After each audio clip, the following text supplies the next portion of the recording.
In post-World War II, in October 1963, in the western part of Fukuoka prefecture, there was a body found inside a tunnel, and another body was found in a tobacco field 2 kilometers away from the first body. As the police investigated the crime scene and examined some witnesses, they soon learned that the culprit was a man named Akira Nishiguchi, who was 38 years old at the time. Who exactly was Akira Nishiguchi? A man who is still being talked about in Japan to this day.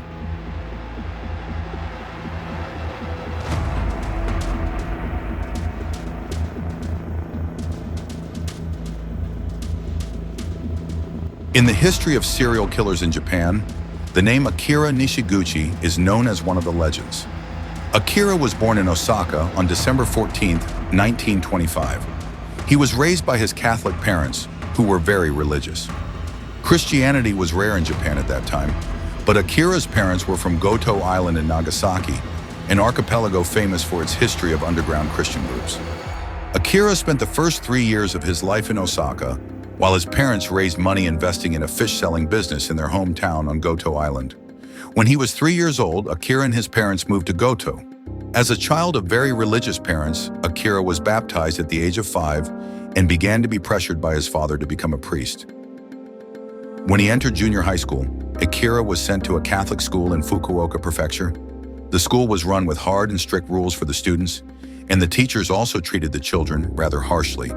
Akira was unable to adapt and endure this mentally and physically grueling education until he was finally expelled in 1942. This incident made him feel very sad and ashamed that he had dropped out of school at the age of 16. Akira felt unable to cope with his family, who were now wealthy thanks to their fishing, livestock, and hot spring businesses.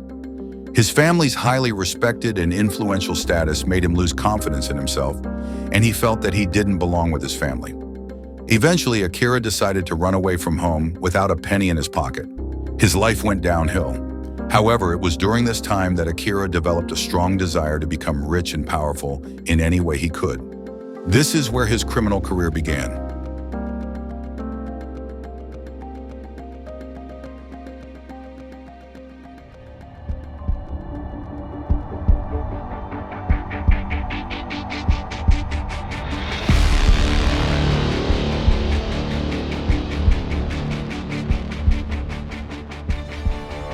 Just 5 months after Akira ran away from home, his criminal record began to fill up with robberies. Akira was arrested by the Beppu police in Oita Prefecture and placed in a juvenile detention center. He was temporarily released in 1945. Akira then studied English for 3 months at the People's Army Training School in Osaka, hoping to become an interpreter for Allied soldiers.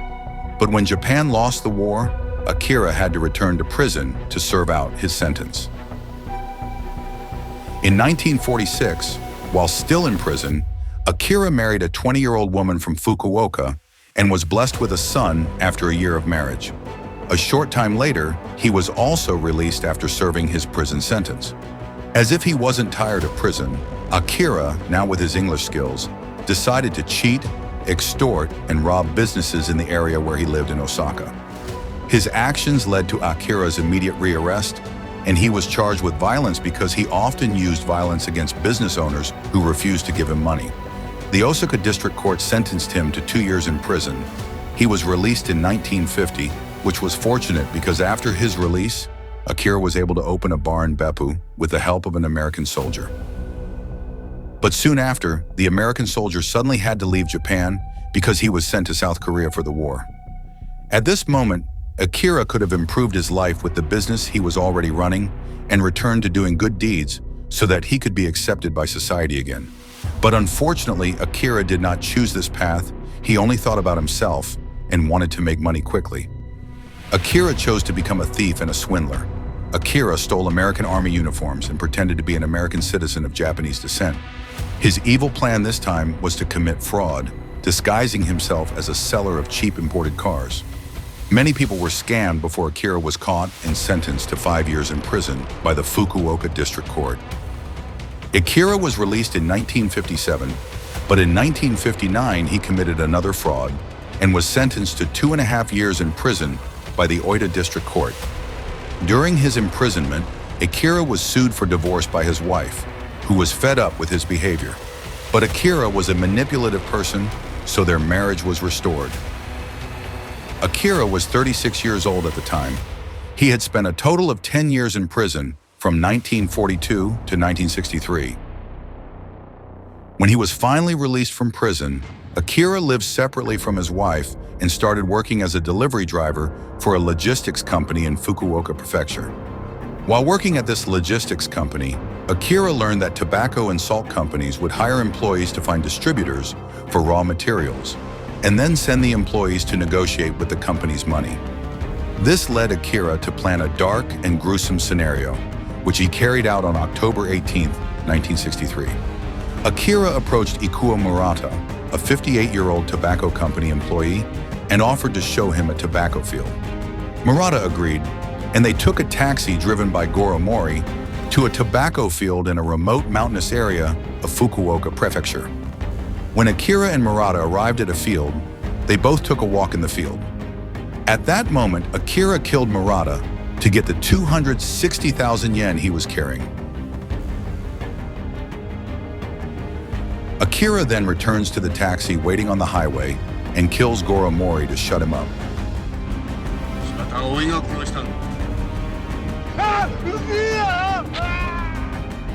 Akira then drove the taxi to a place about 2 kilometers away from the murder scene. The taxi was left in the tunnel with Mori's body still inside. The murder was soon uncovered. It was an easy investigation for the police, as they had witnesses, plenty of evidence left at the scene, and the fingerprints of the perpetrator, which led the police to Akira Nishiguchi. Then the hunt began, and Akira immediately became one of the most wanted men in Japan.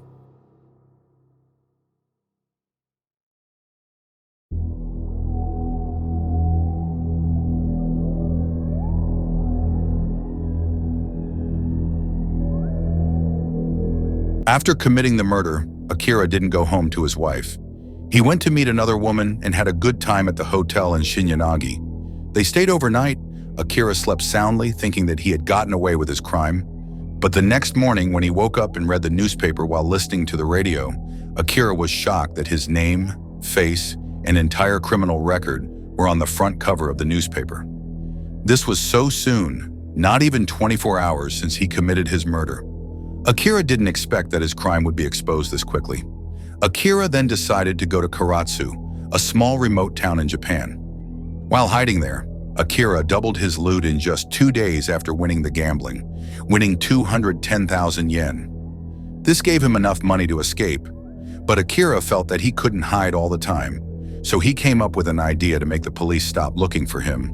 Akira then wrote a letter to the Yukahashi police expressing his regret for the murder and his intention to commit suicide to atone for his actions. He then boarded a ferry bound for Tokyo and threw some of his personal belongings on the deck, including a signed will, to give the impression that he had jumped into the sea. On October 25, 1963, the Fukuoka police received a call from authorities in Kagawa, informing them that on board the ferry Seito Maru, a number of items and clothes that belonged to Akira were found lying on the deck. The clothes, a jacket, and a pair of shoes were taken as evidence. Officers also later found a will in the pocket of the jacket written by Akira. Although it has been concluded and confirmed that all the items belong to Akira, officers do not believe that Akira really ended his life. They eventually combed the surrounding ocean and beach, but they did not find Akira's body at all. This strengthened the suspicion that Akira was trying to fake his death. Officers then interviewed passengers, crew members, and people at the port. There were many testimonies from shopkeepers at the port who saw Akira's figure, proving that Akira tried to fake his death. Police are still searching for Akira, who is known to have fled to Kobe, Osaka, Kyoto, Nagoya, and Shizuoka. It is also known that during his escape in Shizuoka, Akira disguised himself as a professor from Kyoto University and came to an inn. To convince others of his identity as a professor, Akira wore thick black clothes, rimmed glasses, and very formal clothing that reflected the appearance of a professor. Akira also used the fake name Masaoka.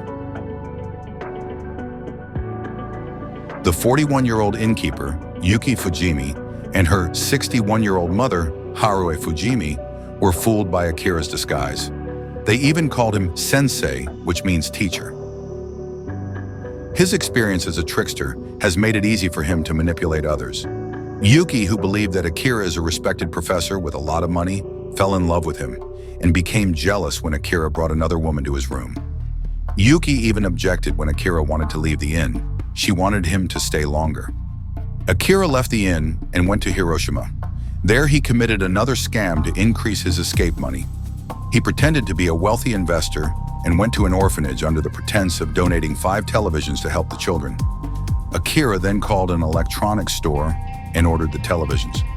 But then he took them away without paying, leaving the bill for the orphanage to pay. Akira may have committed murder as his worst crime, but cheating the orphanage is just as bad. The stolen TV was then pawned by Akira for 80,000 yen. After the theft and deception, on November 14th, Akira returned to Yuki's inn to hide. Yuki offered Akira a place to stay in her room, and Akira agreed. After 4 days in the inn, Akira killed Yuki and her mother, who had been kind to him. Heartlessly, both women were strangled with a rope. After killing the 2 women, Akira took all the cash and valuables he could find, including the fine jewelry he had pawned for 40,000 yen. The next day, pretending to be a representative of the inn, the greedy killer even sold the inn's telephone line for 100,000 yen before escaping. On November 22nd, when Yuki and her mother's bodies were found, the investigating police found a fingerprint that was left behind, and it belonged to Akira. The search for the man was intensified, and a special squad was formed to hunt Akira down and solve the case. The police even went to Beppu to ask Akira's family to write a note in the newspaper asking him to turn himself in. So, his 17-year-old son wrote in the newspaper asking his father to stop killing and turn himself in. However, the efforts of the police and his family went nowhere. Akira didn't show up at all until December 3rd in Chiba, where he was identified pretending to be a lawyer and managed to get 50,000 yen from a 50-year-old mother. The mother, who originally wanted to provide bail money for her detained son, was deceived by Akira very easily. Still disguised as a lawyer, 2 days later, he continued his escapade to Hokkaido, where he pulled off another scam that cost a shop owner 15,000 yen under the threat of being prosecuted for a crime he never committed. Akira then traveled to Tokyo, where he once again scammed a mother out of 40,000 yen under the guise of bail money for an incarcerated family. The police responded to this scam by printing 500,000 wanted posters and spreading them across the country. The poster included 3 photos of Akira with and without glasses. The officer also added some details about him. As Akira continued to travel to central Tokyo by train, he saw a newspaper and read about Tairyu Furukawa, a 43-year-old Buddhist priest who has dedicated his life to freeing innocent people from the charges against them and protesting against the death penalty, which he considers inhumane and inconsistent with his religious beliefs. Akira had known Tairyu for a while. When Akira was imprisoned in Fukuoka, Tairyu was a prison chaplain. He helped prisoners realize their mistakes and get back on the right path. When Akira saw Tairyu's news on the train, he came up with another terrifying scenario. Before that, though, he went to meet Umematsu Kamiyoshi, an 81-year-old lawyer who's still going strong even in his old age. Akira figured out that his new target is very wealthy, so under the guise of a lawyer, he offered to help Umematsu solve the cases he's working on. Akira's manipulative and skillful speaking skills make him trustworthy to others, and even Umematsu is captivated by his words. He then invited Akira to his apartment in the Toshima district, but upon arriving at the apartment, Akira killed Umematsu by strangling him with a tie. After committing the murder, Akira robbed the apartment and managed to steal 140,000 yen in cash, valuables, and a lawyer's badge belonging to the old man. Umematsu's body was then hidden in a closet and discovered 4 days later. Akira then left the apartment and ran away. On January 2, 1964, Akira appeared at the Ryugunji Temple in Kumamoto, where Tairyu Furukawa resided. Akira then introduced himself to Tairyu as a lawyer named Kawamura, who was touched by Tairyu's struggle and wanted to support his cause. Previously, Akira had learned about Tairyu's case to help him smoothen their conversation. Taiyu suspicionlessly welcomed the support. He was happy and believed that Akira could help him. With the thought that Akira was a good person, Taiyu finally invited Akira to visit his house. Once they arrive at his home, Akira engaged in a friendly conversation with Taiyu and his wife. The couple completely unaware that Akira is a serial killer and master con artist who is the most wanted fugitive in Japan. But when Taiyu introduced Akira as Kawamura to his 10-year-old daughter Ruriko, Ruriko's face suddenly paled, and she ran out of the house without saying a word. She did so because she felt familiar with the face of the man her father had introduced as Kawamura. The first time Ruriko saw him, she was sure that Kawamura was Akira, the serial killer in disguise. To prove her belief, Ruriko ran as fast as she could to the town bulletin board she passed every time she came home from school. On the board, there was a wanted poster of Akira that Ruriko had always seen. The previous days, Ruriko had often noticed the poster of Akira Nishiguchi because Nishiguchi's name was very similar to her classmate's name. This habit of hers made her quickly recognize Akira's face, even though he was in disguise. Ruriko then ran back home and told her mother about Akira's disguise. But her mother thought that it was just a story of Ruriko's imagination, because after all, Akira's disguise looked convincing. He wore a fancy suit and had a lawyer's badge. However, despite Ruriko's young age, she was a very intelligent girl.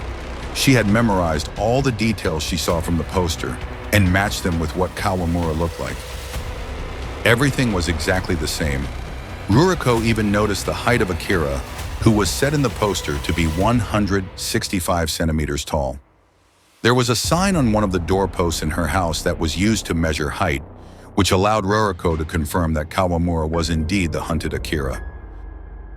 After getting the evidence she needed to confirm that Kawamura was Akira, Ruriko finally spoke directly to her father. Taiyu was angry to Ruriko because he thought it was rude of Ruriko to accuse their guest of being a murderer. Furthermore, their guest had also offered to help save the lives of others. Taiyu even told Ruriko that Kawamura was the messenger of happiness. Upset that no one believed her, Ruriko vehemently denied her father's words, saying that Akira was the messenger of evil. Seeing and realizing that his daughter was acting unusually and so sure of her words, Taiyu and his wife began to feel unsure of Kawamura. In the following moments, when Taiyu had another conversation with Kawamura, he began to pay attention to what his daughter described about Akira's physical traits on Kawamura. Not only that, Taiyu also immediately realized that his conversation partner's legal knowledge was only basic legal knowledge. Doubts filled Taryu's mind, so he calmly asked permission to leave for a while, saying he had other business to attend to. Then Taiyu quietly went to the bulletin board to look at the wanted poster. Upon seeing it, Taiyu was shocked because it turned out that his daughter was right. Kawamura was Akira, the most wanted man in Japan who was responsible for 5 heinous murders. After learning this fact, Taiyu calmly returned home, as if nothing had happened. He didn't show any panic at all, but Taiyu had already begun devising a plan to get the police to arrest Akira. Taiyu also warned his family to be careful, because what Ruriko said was true. When it got late, they tried to buy time to keep Akira from running away until the police were informed of his whereabouts. Taiyu finally offered to have Akira stay at her house, and the offer was quickly accepted by Akira. Taiyu began to think about how to keep his family safe and still be able to report to the police. He then told his wife to engage Akira in conversation to distract him, while Taiyu prepared a safe place to shelter his family. As bedtime came, Taiyu stayed awake with his family until 11 p.m., when Akira finally turned off the room light to indicate he was going to sleep. When things calmed down enough, Taiyu sent his wife and their eldest daughter Aiko to the police station to report Akira's presence in their home, while Taiyu remained at home to look after Ruriko. Once Taryu's wife reported this information, the officers were shocked and couldn't believe that the most wanted serial killer could be in a remote town in Japan. Knowing that Akira was a dangerous killer, the officers needed time to gather the troops so that they could surround the house and minimize the risks. After some talks and discussions at the office, it was decided that the arrest would take place in the morning. While the police were working on planning the arrest, Taryu's wife and eldest daughter returned home, trying to act as if nothing had happened so as not to arouse suspicion from Akira. The Taryu family decided not to sleep until morning just in case. Then at 4 a.m., police officers finally arrived and surrounded the house. On January 3rd in the morning, Akira woke up early and greeted the Taryu family. But he began to feel something was wrong. As a criminal who spent most of his life deceiving people, he knew when someone was lying to him, and he was sure that the Taryu family was hiding something from him. Akira quickly packed up his belongings and abruptly said goodbye to the Taryu family with the excuse of going to Fukuoka. The Taryus didn't try to stop him and drove him to the front of the house, at which point the police who had been hiding and surrounding the Taryu house immediately arrested him. There was no escape for Akira. He just surrendered when arrested and did not put up a fight. Akira's escape ended on the 77th day since his first murder.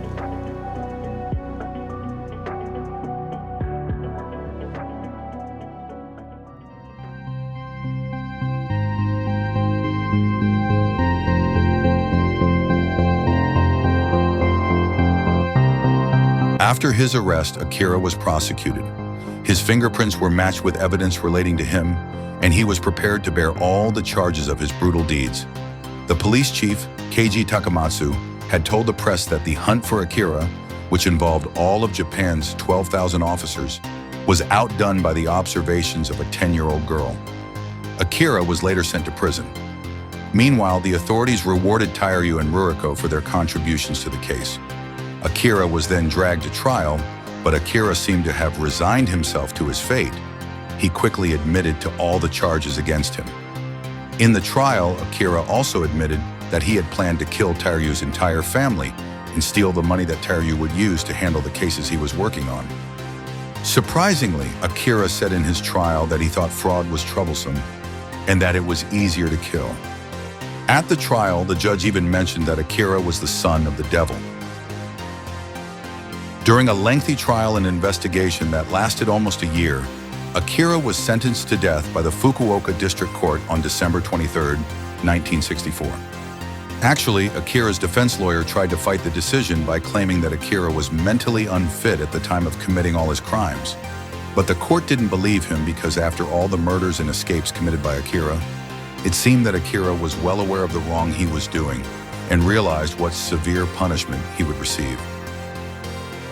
Akira's once wealthy and respected parents were now forced to shut down their successful business in disgrace of what happened to their son.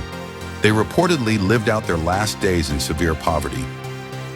Akira's wife and children were also alienated by society to live in difficult circumstances, but fortunately they had an unexpected savior, Tairyu and his family, who were kind enough to help them, even paying for all of Akira's children's education so that they could have a proper education and improve their lives.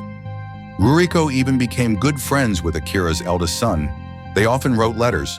Akira's eldest son often told her how hard life was for his family because they were stigmatized as a family of murderers, and he himself suffered from emotional damage. Tairyu also regularly visited Akira in prison, reading religious books to him. Although Akira was very stubborn in the beginning about what he had done, he gradually opened up to Tairyu and admitted that what he had done was a big mistake. In his last days, Akira also wrote letters to his children. It was a message to his children not to live like him and to obey the law and be happy. His eldest son came to Akira many times, and at that moment, Akira also cried in front of his son. Arriving on December 11, 1970, 44-year-old Akira finally underwent his death sentence. Sakai Menda, a convict in the same prison who was sentenced despite his innocence, witnessed how Akira prepared for his death sentence. From early in the morning, Akira had prepared his own clothes, then walked out of the cell brave and strong. In his 34 years in prison, Sakai had never seen a death row prisoner walk to his execution like that. In the final seconds before his execution, he had said in a low voice that his ashes should be dumped in Beppu Bay. His execution marked the end of Akira's terror. However, the story of Akira Nishiguchi has inspired the writing of many books and movie productions. In Japan itself, Akira Nishiguchi is well known as a legendary serial killer and con artist.